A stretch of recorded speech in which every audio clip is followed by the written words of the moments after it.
For the second time in 6 months, I was in a church wearing white.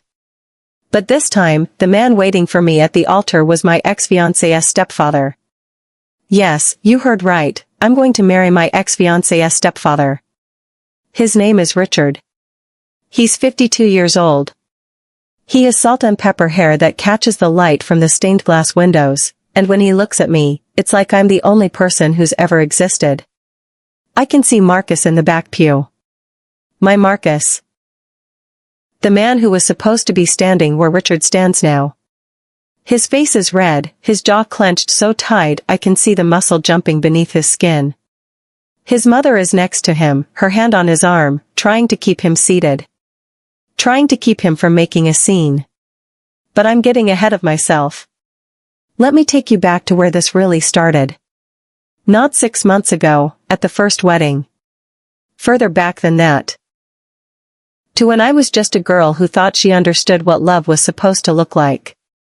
My name is Elena. I'm 31 years old, though most people assume I'm younger. I have dark hair that falls to my shoulders, olive skin from my mother's Italian side, and what my grandmother used to call sad eyes, brown, wide, and apparently designed to make me look perpetually wounded. I work as a clinical psychologist. The irony of that profession given what I'm about to tell you is not lost on me. I met Marcus Whitmore when I was 27. He was a pharmaceutical sales rep who came into the clinic where I worked, all charm and expensive cologne and a smile that made my stomach flip. He was 33, had perfect teeth, drove a BMW, and talked about his career like it was a rocket aimed at the stars. Our first date was at an Italian restaurant downtown. He ordered for me without asking, which should have been a red flag, but I was so unused to someone taking charge that I found it commanding. Attractive. He told me I was beautiful exactly 4 times during dinner. I counted. He paid with a black credit card and left a $100 tip on a $90 bill. I like to take care of people, he said, and the way he looked at me made me feel like I was something precious he'd found in a bargain bin. We were engaged within a year. The proposal was elaborate. He rented out the entire top floor of the city's tallest building, had rose petals scattered everywhere, hired a violinist, and got down on one knee with a ring that caught the sunset and threw little rainbows across his face. I said yes before he even finished asking. Of course I did. This was the fairy tale. This was what I'd been waiting for my entire life. The ring was beautiful. 2 carats, emerald cut, set in platinum. I would stare at it on my finger during therapy sessions, watching it catch the light from the window, and feel this bubble of joy expand in my chest. This was real. This was happening to me. Marcus's mother, Catherine, was thrilled. She was a real estate agent, successful and polished, with blonde hair she wore in a severe bob and the kind of makeup that looked natural but probably took an hour to apply. She threw us an engagement party at her house, a sprawling Tudor revival in the suburbs with a manicured lawn and a pool that sparkled like something from a magazine. That's where I first met Richard. He came late to the party, slipping in through the back gate while Catherine was mid-toast. I noticed him immediately, not because he was trying to be noticed, but because he seemed so fundamentally different from everyone else there. Where the other guests were loud and performative, he was quiet. Where they were dressed in bright colors and obvious designer labels, he wore a simple gray sweater and dark jeans. He had lines around his eyes that suggested he smiled often, and when he caught me staring, he gave me this small, apologetic wave, like he was sorry for intruding. That's my stepfather, Marcus said, following my gaze. His voice had a strange edge to it. Richard Harrison. My mom married him about 3 years ago. He's fine. Boring, but fine. Boring. That was the word Marcus used. I would remember that later. Richard approached us eventually, after Catherine had physically pulled him over with her hand on his elbow. Up close, he was taller than I'd realized, with gray-green eyes and hands that looked like they knew how to fix things. Congratulations, he said to me, and his voice was deeper than I expected, warm like bourbon. Marcus is a very lucky man. Thank you, I managed, suddenly feeling oddly self-conscious under his gaze. He shook Marcus's hand, and I saw something pass between them, some kind of tension I couldn't quite name. Marcus's smile was tight. Richard's was carefully neutral. How's the writing going? Marcus asked, and there was something pointed in the question. Slowly, Richard said. But that's how these things work. Still trying to finish that novel, huh? How many years has it been? Marcus, Catherine interjected, her voice sharp. Don't be rude. I'm just asking, Marcus said innocently. I think it's great that Richard has hobbies. That word, hobbies, landed like a small slap. Richard's expression didn't change, but I saw his jaw tighten slightly. If you'll excuse me, he said quietly, I should say hello to some of the other guests. He left, and I watched him go, bothered by something I couldn't articulate. Marcus was already talking to someone else, his hand proprietarily on my lower back, and I tried to shake off the odd feeling that had settled over me.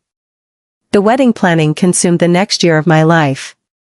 Catherine took over most of it, which was both a relief and a source of constant anxiety. She had opinions about everything, the flowers, peonies, not roses, the cake, 4 tiers, not 3, the venue, the Ashford estate, nowhere else would do.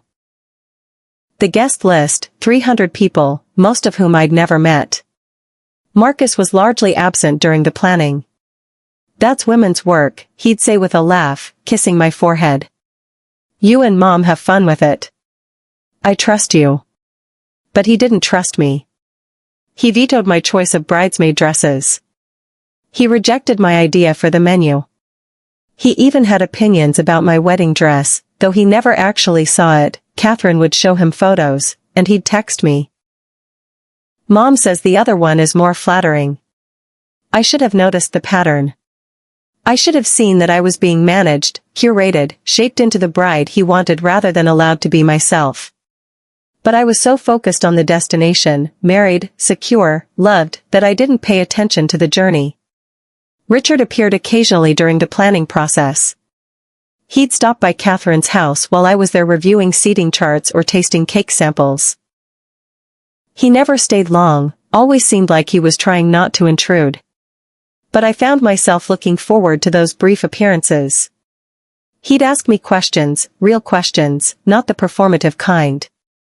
He'd want to know about my work, about the patients I saw, in general terms, of course, about what drew me to psychology in the first place. He remembered things I'd told him. He'd reference a conversation from weeks ago, some small detail I'd mentioned in passing, and I'd feel this flutter of surprise that he'd been paying attention. How's your brother doing? He asked me once. Did he get that job he was interviewing for? I blinked. I had mentioned my brother exactly once, in a conversation 3 weeks prior, and even Marcus hadn't remembered to ask about the interview. He did, I said. He starts next month. That's really kind of you to remember. You care about him, Richard said simply.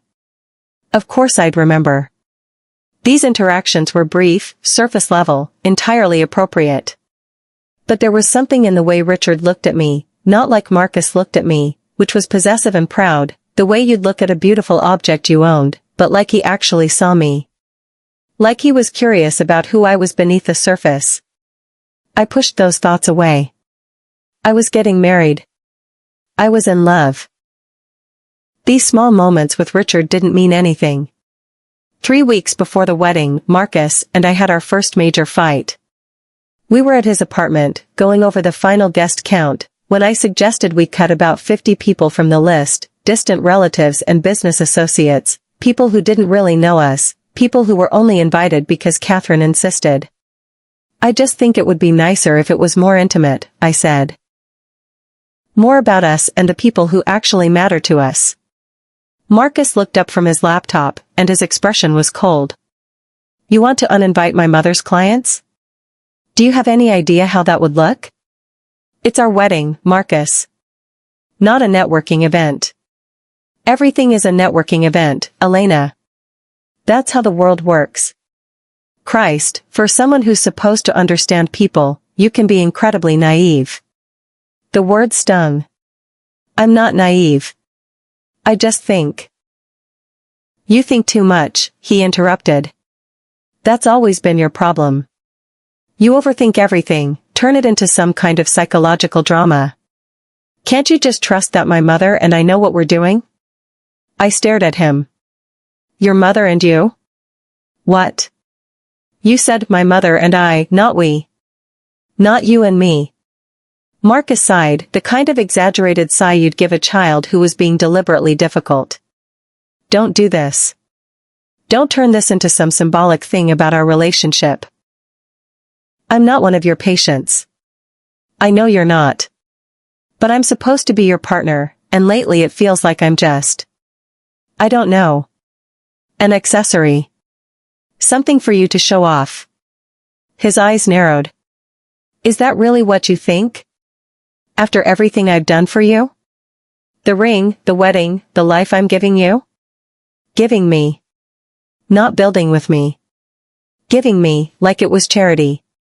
I need some air, I said, grabbing my purse. Elena, don't be dramatic. But I was already out the door. I drove aimlessly for a while, my hands shaking on the steering wheel. The ring felt heavy on my finger. I kept replaying the conversation, dissecting it the way I'd been trained to dissect behavior, looking for patterns, for meaning. And what I found made my stomach churn. I ended up at a small coffee shop near the river, the kind of place with mismatched furniture and local art on the walls. I ordered a latte I didn't want and sat by the window, watching the water move. Elena? I looked up. Richard was standing there, holding a cup of coffee, looking as surprised to see me as I was to see him. Hi, I managed. What are you doing here? I live a few blocks away. This is my usual spot. He gestured to the chair across from me. May I? I nodded, grateful for the company even though I probably shouldn't have been. He sat down, and for a moment we just sat in silence. It should have been awkward, but it wasn't. Richard had this way of making silence feel comfortable, like it was okay to just exist without filling every moment with words. You look upset, he finally said. I don't mean to pry, but, are you okay?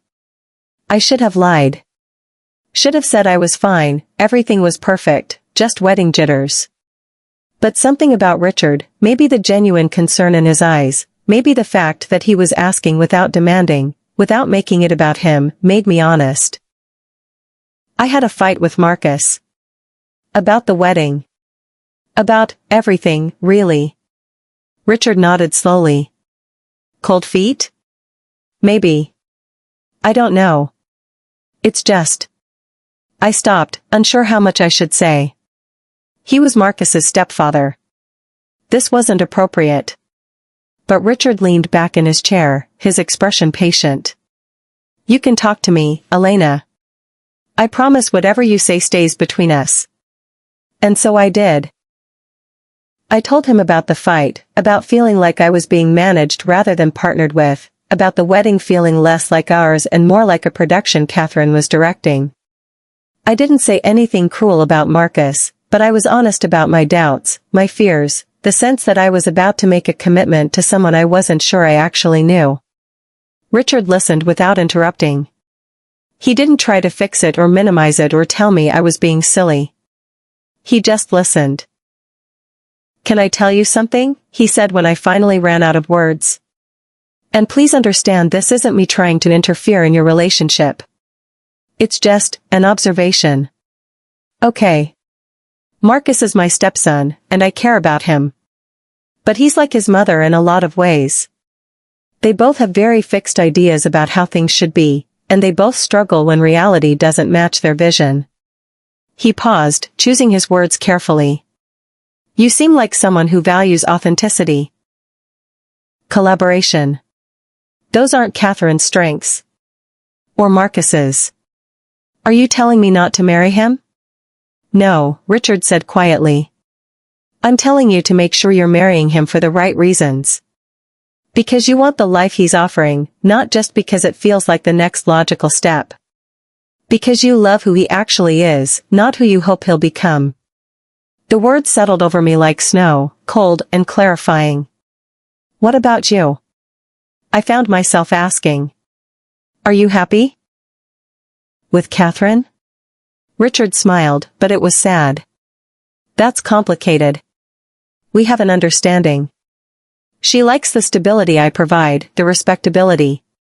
I like not being alone. It's not a love story, but it works well enough. That sounds lonely. It is, he admitted. But loneliness in company is different than loneliness alone. At least that's what I tell myself. We talked for another hour. About his writing, he was working on a novel about a man who builds boats, which he described as a meditation on creation and impermanence. About my work, about the patients I saw who were trapped in relationships that looked perfect from the outside but were hollow within. About the ways we all compromise ourselves for the illusion of security. When we finally left the coffee shop, the sun was setting, painting the river gold and orange. Thank you, I said. For listening. For being honest. Thank you for trusting me, Richard replied. He hesitated, then added, Elena, whatever you decide. I hope you choose yourself. Your own happiness. Not what anyone else thinks you should want.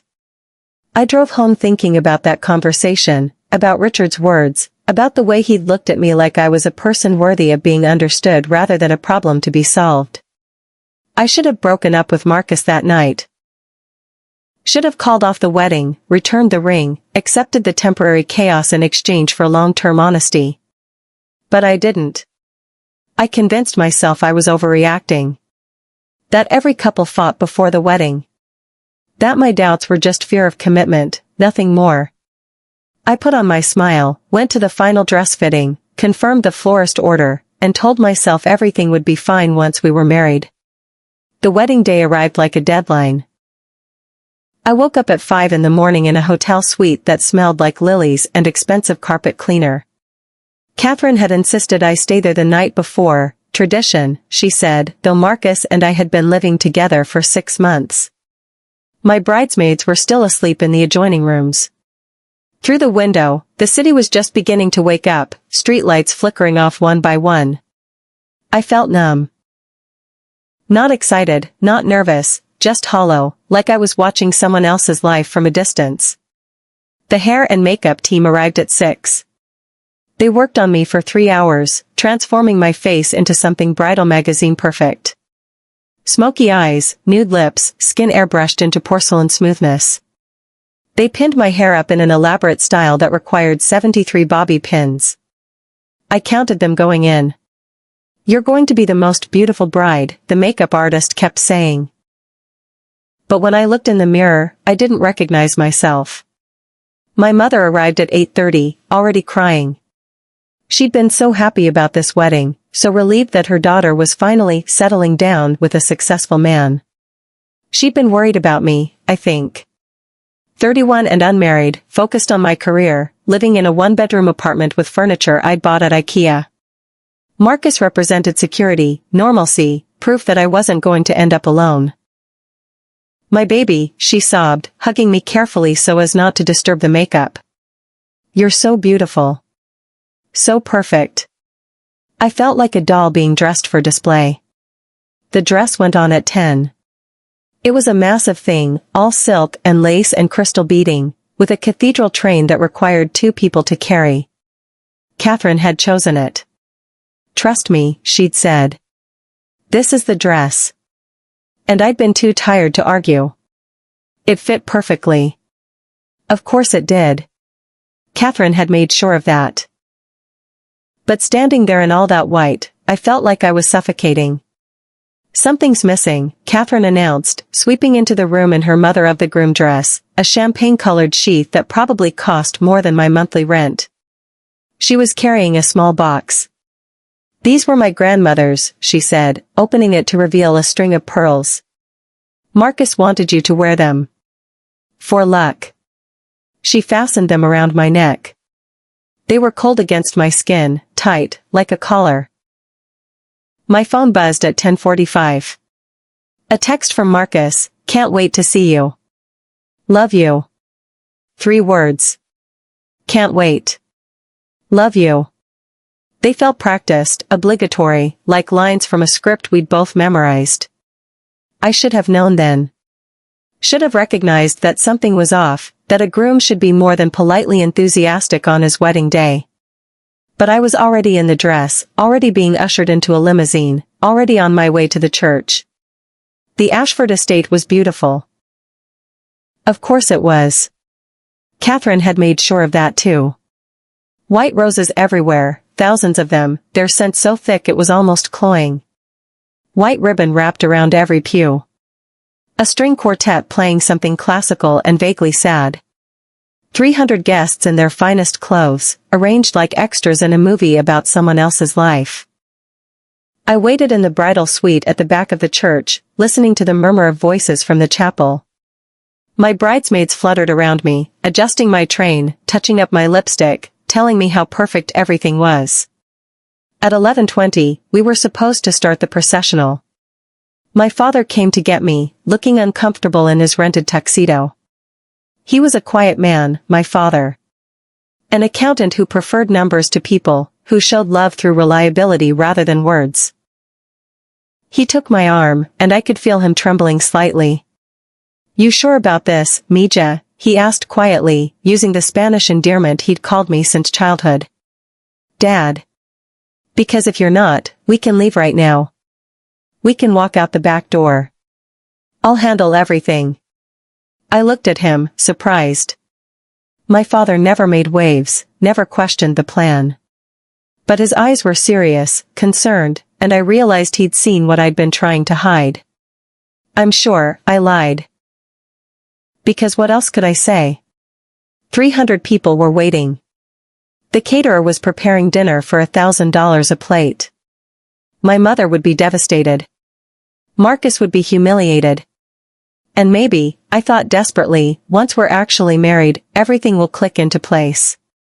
Maybe I just need to get through this day. My father squeezed my hand. "Okay, Mija. But remember, it's never too late to change your mind." The music changed. The processional was starting. My bridesmaids lined up, ready to walk down the aisle in their dusty rose dresses. My maid of honor, my college roommate, Jen, gave me a thumbs up and a too bright smile. The first bridesmaid started walking. Then the second. Then Jen, moving slowly down the aisle in time with the music. That's when Catherine appeared in the doorway, her face white. "He's not here," she said, her voice shaking. "Marcus isn't here." Time did something strange. It stretched out and compressed simultaneously, so that everything happened both in slow motion and all at once. "What do you mean he's not here?" I heard myself ask, but my voice sounded far away, like it was coming from underwater. "He's not in the groom's suite. No one's seen him. He's not answering his phone. His best man doesn't know where he is.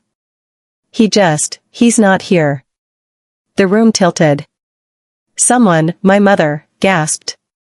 My father's grip on my arm tightened. "Maybe he's just running late," one of the bridesmaids suggested weakly. "Traffic. He was supposed to be here an hour ago," Catherine snapped. I don't understand. This doesn't make sense." But it did make sense. In that moment, with perfect, horrible clarity, it made complete sense. This was Marcus's escape hatch. This was him refusing to commit, refusing to actually show up for something real and binding and permanent. This was him taking the coward's way out. "Call him again," I said numbly. "Keep trying." Catherine nodded and disappeared, her heels clicking frantically down the hallway. I stood there in my dress, in those pearls that felt like a noose, while the string quartet continued playing in the chapel. The guests would be getting restless by now, checking their watches, whispering to each other. In a few minutes, someone would have to tell them.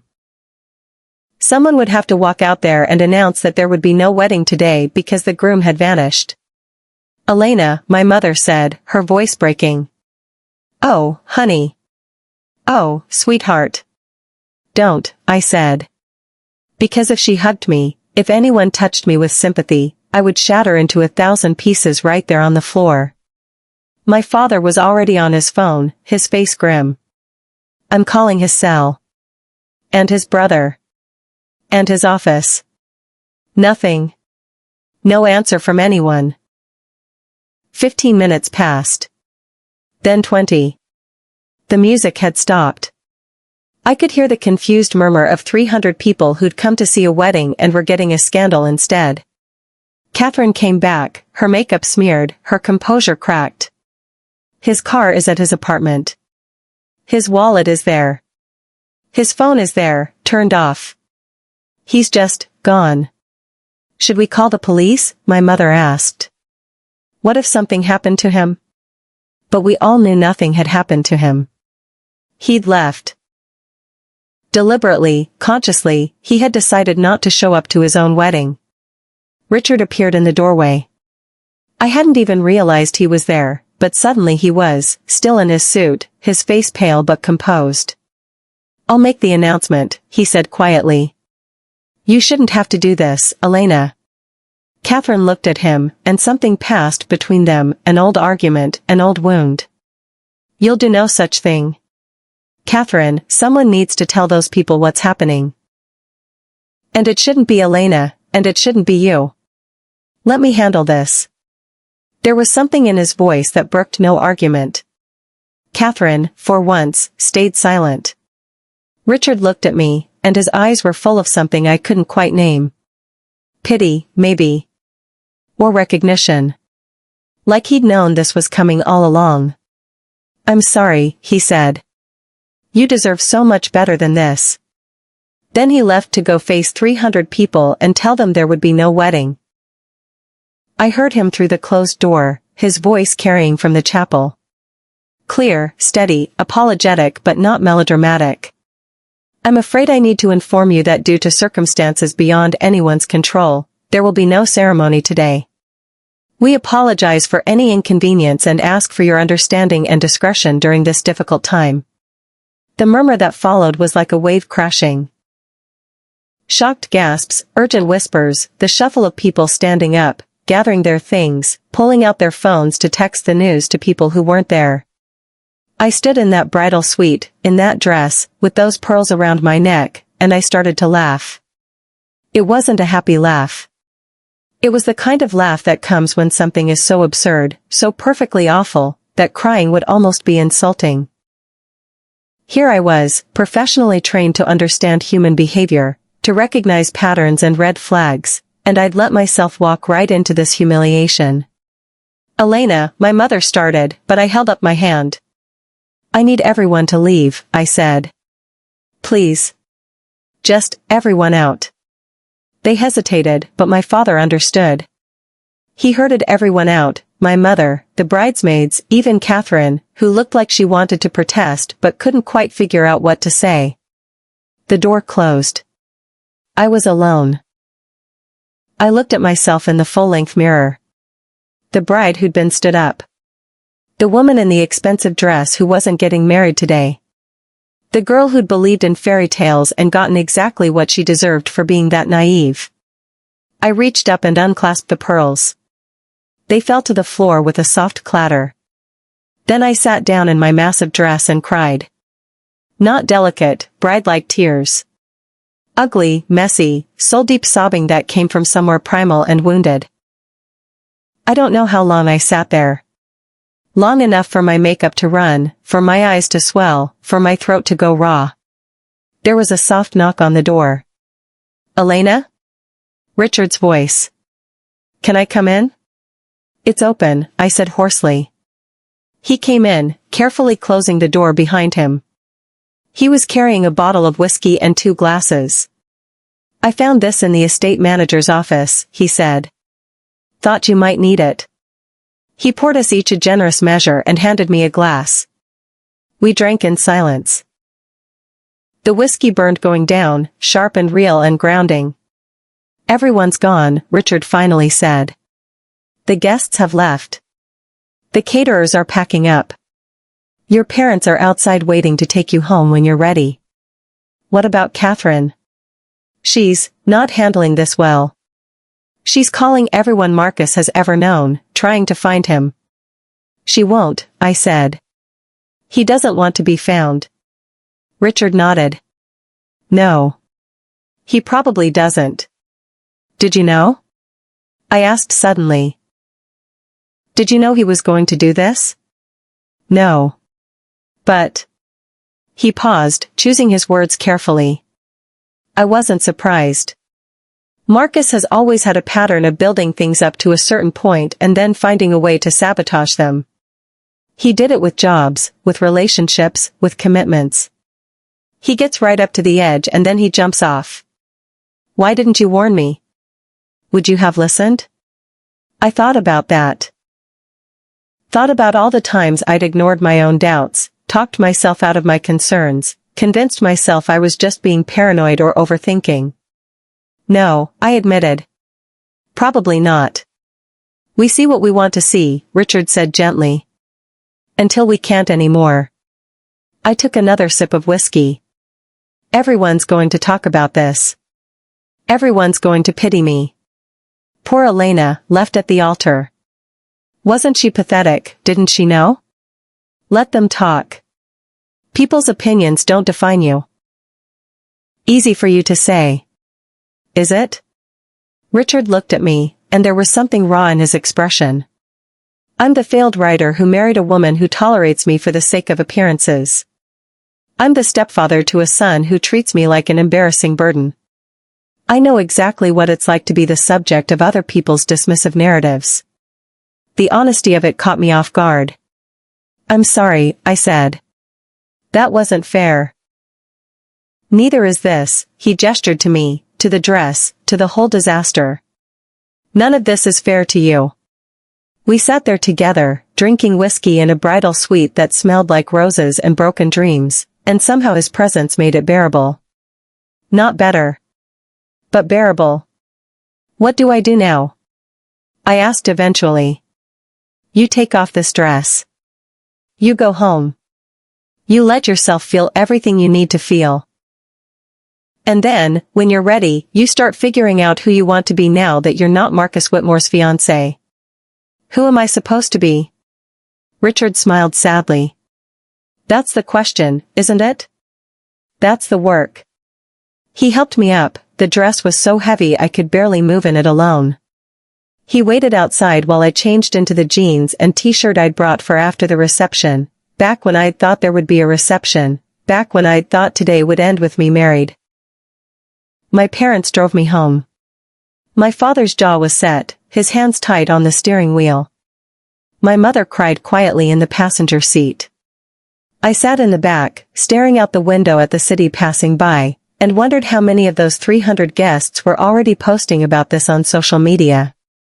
That night, alone in my apartment, I finally checked my phone. There were hundreds of messages. Concerned texts from friends. Awkward consolations from family members. A long, rambling apology from Catherine about how she'd raised Marcus better than this, how she couldn't understand what had happened. Nothing from Marcus. I blocked his number. I didn't want to hear his excuses when he finally decided to surface. I didn't want his apologies or his justifications or his attempts to explain why humiliating me in front of 300 people had somehow been necessary. I wanted nothing from him. Nothing except to never see him again. The first week after was the hardest. I called in sick to work, which I never did. I stayed in my apartment with the blinds closed, eating ice cream for breakfast and watching cooking shows on mute. The wedding gifts started arriving, packages from relatives who apparently hadn't heard the news, or hadn't known how to return their gifts in time. Each one was a small knife twist. Crystal vases. Kitchen gadgets. His and hers towel sets. I put them all in a corner and tried not to look at them. Jen came over on day 5 with wine and Thai food.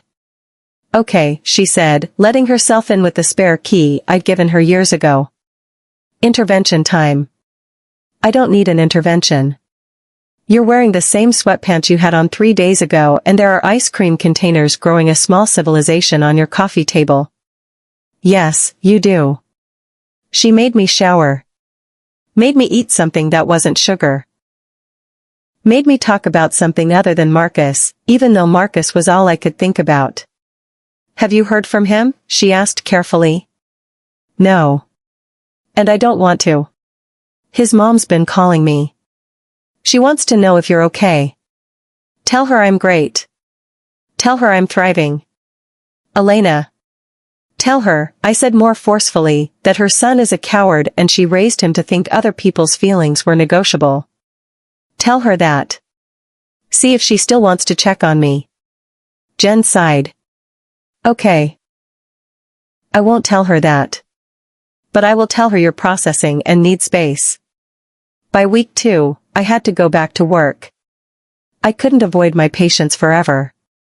I put on professional clothes that felt like a costume, covered the dark circles under my eyes with concealer, and walked back into the clinic with my head held high.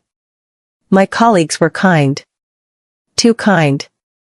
They tiptoed around me, spoke in soft voices, avoided asking about my weekend. The pity was everywhere, thick and suffocating. But my patients didn't know.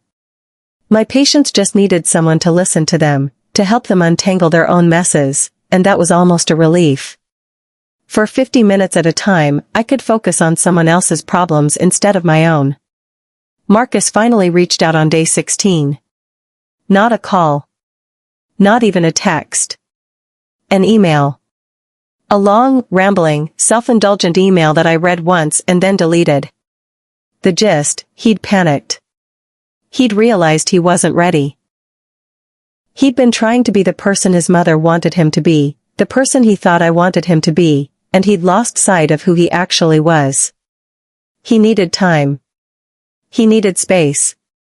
He hoped I could understand. There was no real apology in it. No acknowledgement of the specific cruelty of what he'd done. Just a lot of words about his feelings, his needs, his journey. I wrote back exactly 3 words, lose my address. Then I blocked his email too. Richard called me on day 21. I almost didn't answer. The last thing I wanted was to talk to anyone from the Whitmore family. But something made me pick up. I won't keep you, he said. I just wanted to check if you were okay. You don't have to answer. You don't owe me anything. But I've been worried. His voice was steady, genuine, without that cloying sympathy that made me want to scream. He wasn't calling because he felt obligated. He was calling because he actually cared. I'm surviving, I said. That's about all I can claim. That's enough. Surviving is enough. There was a pause, comfortable rather than awkward. Then he said, I'm going to the coffee shop. The one by the river. If you want to join me, I'll be there for the next hour or so. If you don't, that's absolutely fine. No pressure either way. He hung up before I could respond. I sat there for 5 minutes, staring at my phone. I should stay home. I should maintain distance from anything and anyone related to Marcus. Getting close to Richard was messy, complicated, potentially disastrous. But I got in my car anyway. He was sitting at the same table by the window, reading a book that looked old and well-loved. When I walked in, he looked up and smiled, not with pity, not with that head tilt of concern I'd been getting from everyone else, but with genuine warmth. Hi, I said, sliding into the chair across from him. Hi, he replied. Coffee? We talked for 2 hours. Not about Marcus, not about the wedding. About books, about the novel Richard was writing, about a patient I'd seen that week who'd reminded me why I'd gone into psychology in the first place. About the way autumn light looked on water, about the first concert we'd each been to, about the difference between loneliness and solitude. It felt like the first real conversation I'd had in months. Maybe years. When we finally left, the sun was setting, painting everything gold. Same time next week? Richard asked. Maybe, I said. But we both knew I'd be there. And I was. It became a routine. Every Sunday afternoon, we'd meet at that coffee shop. Sometimes we'd talk about heavy things, our regrets, our failures, the ways we'd let ourselves be diminished by people who didn't value us. Sometimes we'd talk about nothing important at all, movies, music, the absurdity of modern life. Richard never pushed. Never asked me how I felt about Marcus, never tried to process my feelings for me. He just showed up. Week after week. Steady, present, real. By month 3, I realized I looked forward to those coffee shop visits more than anything else in my week. I'd find myself thinking of things to tell Richard, storing up observations and stories to share with him. When something funny happened at work, my first thought was, Richard will love this. That should have been my first clue that something was shifting. But I was still too raw, too fragile, to examine it too closely. Month 4, Richard started bringing me pages from his novel. I want your professional opinion, he said. The main character is going through something difficult. I want to make sure I'm portraying it authentically. I read his pages in the coffee shop, hunched over the printed sheets, and I was surprised by how good they were. Richard wrote with the same quiet intensity he brought to conversation, careful, observant, finding beauty in small moments. His main character was a boat builder whose wife had died, who was trying to build one final vessel as a kind of memorial, a way of processing grief through creation.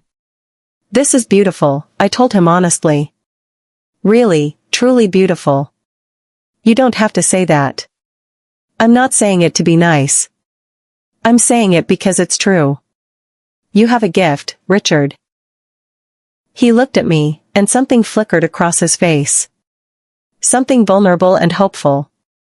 Thank you. That means a lot coming from you. Our fingers brushed as he took the pages back. It was incidental, meaningless. But I felt it like electricity, sudden and startling. That night, I lay in bed thinking about that moment. About the way my heart had skipped when our hands touched. About the fact that I now counted days between Sundays. About how Richard had somehow become the most important person in my life without me even realizing it was happening. This was dangerous. This was inappropriate. He was 52. I was 31. He was my ex-fiancé's stepfather. Getting involved with him would be scandalous, messy, potentially devastating. But I couldn't stop thinking about him. Month 5, I invited Richard to dinner at my apartment. Just as friends, I said quickly. To say thank you for all the coffee shop sessions. You don't owe me anything, he said, but he agreed to come. I spent the entire day preparing. I told myself I was just being a good host, but I changed my outfit 3 times and spent 45 minutes on my makeup. I cooked something elaborate, homemade pasta with a sauce I'd learned from my grandmother, crusty bread, a salad with ingredients from the farmer's market. Richard arrived exactly on time, carrying a bottle of wine and a small potted plant. I wasn't sure what to bring, he said. Wine felt obvious. But I thought you might like this too. It's a peace lily. They're supposed to be good for air quality, and they're hard to kill. The thoughtfulness of it, the fact that he'd considered what I might actually want rather than defaulting to the standard hostess gift, made my chest tight. We ate dinner at my small kitchen table, talking and laughing, and it felt more natural than breathing. Richard complimented the food genuinely, asked for seconds, helped me clear the plates without being asked. After dinner, we moved to the couch with our wine. I'd put on music, something jazzy and instrumental, background noise that felt sophisticated. The apartment was dim, lit only by a few lamps, and in that soft light Richard looked younger, less careworn. Can I tell you something? I said, the wine making me brave. Always. These past few months, these Sundays with you, they've been the best part of my life. The only part that feels real. Richard looked at me, his expression serious. Elena. I know it's complicated. I know it's probably a terrible idea. But I need you to know that I don't, he said gently, but there was pain in his voice. Please don't finish that sentence. Why not? Because you're vulnerable right now. You're recovering from something traumatic. And He gestured vaguely at himself. I'm significantly older than you, married to your ex-fiancé's mother, and entirely inappropriate as a romantic prospect. I don't care about any of that. You should. You deserve someone age-appropriate, someone without all this baggage, someone who sees me, I interrupted. Someone who listens. Someone who makes me feel like I matter. That's what I deserve. That's what you do.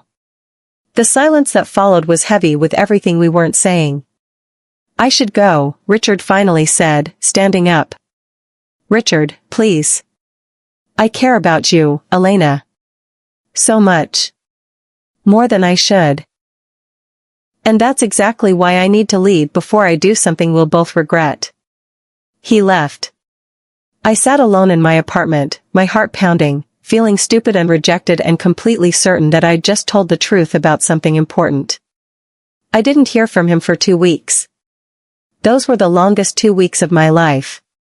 Worse, somehow, than the aftermath of the wedding.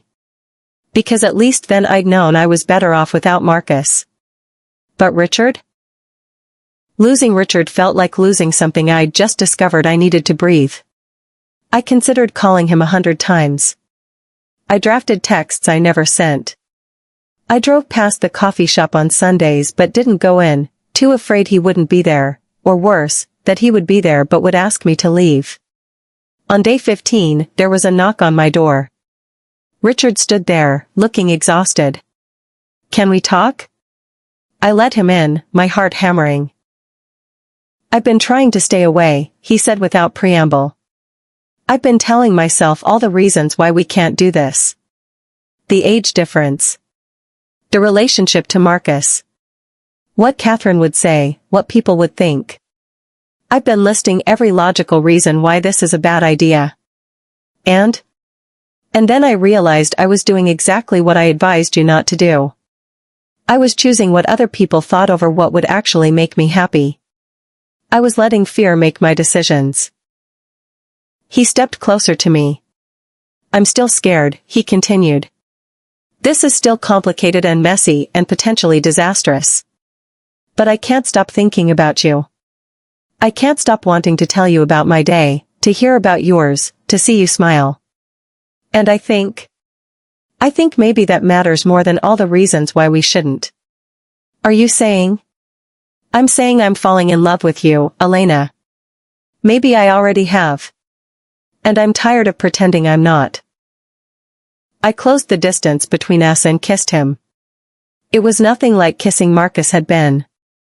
With Marcus, kissing had been performative, part of the script of romance. This was different. This was real and hungry and desperate, like we were both drowning and had just found air. When we finally broke apart, Richard was breathing hard, his hands tangled in my hair. This is really happening, he said, and he sounded amazed. This is really happening, I agreed. We took it slow, which was both torturous and necessary. Richard filed for divorce from Catherine within the week. It was, he said, long overdue, they'd been essentially roommates for the past year anyway. But the process was messy. Catherine was furious, not because she loved Richard but because divorce was an inconvenience, a scandal, something that made her look bad. And when she found out why he was leaving, when she discovered he was seeing me, the fury became nuclear. She called me every name you can imagine. Homewrecker. Gold digger. Pathetic. She accused me of seducing Richard out of revenge against Marcus, of using him, of destroying her family. She threatened to ruin my career, to tell everyone what kind of person I really was. Richard shut her down. Quietly but firmly. You don't get to talk to her that way. You don't get to rewrite history and pretend our marriage was something it wasn't. Let's at least be honest. You want the divorce finalized as quickly as I do. You just want to be angry first. She was. She was angry for months. But the divorce proceeded anyway. Marcus, meanwhile, had moved to Seattle. He'd apparently had some kind of breakdown after the wedding, spent a month in therapy, and decided he needed a fresh start. He sent me one more email, a more genuine apology this time, acknowledging what he'd done, telling me he'd been a coward, wishing me well. I appreciated it, but I didn't respond. Some apologies come too late to matter. Richard and I kept our relationship private for the first few months. We'd meet at my apartment or his, hidden away from the world, building something real in the safety of solitude. He'd read me pages from his novel. I'd tell him about my patients, in vague, anonymous terms. We'd cook together, watch old movies, talk until 3 a.m. about everything and nothing. He made me feel seen in a way I'd never experienced. Not as a project to improve or a trophy to display, but as a complete person worthy of attention and care. He asked me questions about my childhood, my dreams, my fears. He remembered tiny details, how I took my coffee, what kind of flowers I liked, that I hated cilantro and loved thunderstorms. And the physical connection. God. I thought I understood passion with Marcus, but that had been performance, choreography. With Richard, it was different. It was vulnerable and intense and real. He touched me like I was precious, like he couldn't quite believe I was there with him. And I felt the same way. By month 8 after the disaster wedding, the divorce was final. Richard was a free man. And we had a decision to make, keep hiding, or let the world know. I don't want to hide you, Richard said one night, his fingers tracing patterns on my shoulder as we lay in bed. I'm not ashamed of us. I don't care what people think. Catherine will make it a scandal. Let her. We're not doing anything wrong. 2 adults, both single, both consenting, both genuinely in love. That's not a scandal. That's just life. Marcus. Marcus lost the right to have an opinion about your life when he left you at the altar. He was right. I knew he was right. But I was still scared. We started going out in public. First just coffee at our usual place, then dinner at restaurants, then a gallery opening that Richard's publisher had invited him to. People stared. People whispered. I heard the word stepfather more than once, said with scandal and judgment. But Richard just held my hand and didn't let go. The internet found out, of course. Someone who'd been at the failed wedding recognized us, put the pieces together, posted about it on social media. Within 48 hours, it was a story. Woman marries ex-fiancé as stepfather after being left at altar. The headlines made it sound sordid, trashy, like something from a reality TV show. The comments were brutal. Half the people thought I was an opportunistic villain who'd seduced Richard out of revenge. The other half thought I was a victim who'd developed Stockholm Syndrome. No one seemed to consider that we might just genuinely love each other. We should release a statement, Richard's publicist suggested. Control the narrative. No, I said. We don't owe anyone an explanation. Let them think what they want. Richard looked at me with so much love and pride. You're right. They don't get to define us. By month 10, the fervor had died down. People found new scandals to obsess over, new stories to dissect. Richard finished his novel. I got promoted at the clinic. We settled into a life that felt sustainable, real, ours. And then Richard proposed. It wasn't elaborate like Marcus's proposal. There was no rented venue, no hired musicians, no Instagram-ready spectacle. We were just at his apartment, cooking dinner together, and he turned to me with flour on his nose and said, "Marry me." What? Marry me. Let's make this official. Let's build a life together and stop caring what anyone else thinks about it. He pulled a ring from his pocket, simple, elegant, nothing like the ostentatious diamond Marcus had given me. It was a thin gold band with a small emerald, my birthstone. I don't need a big gesture, he said. I just need you. Will you marry me, Elena? I said yes before he even finished asking. This time, we planned the wedding ourselves. No Catherine, no 300 guests, no elaborate production.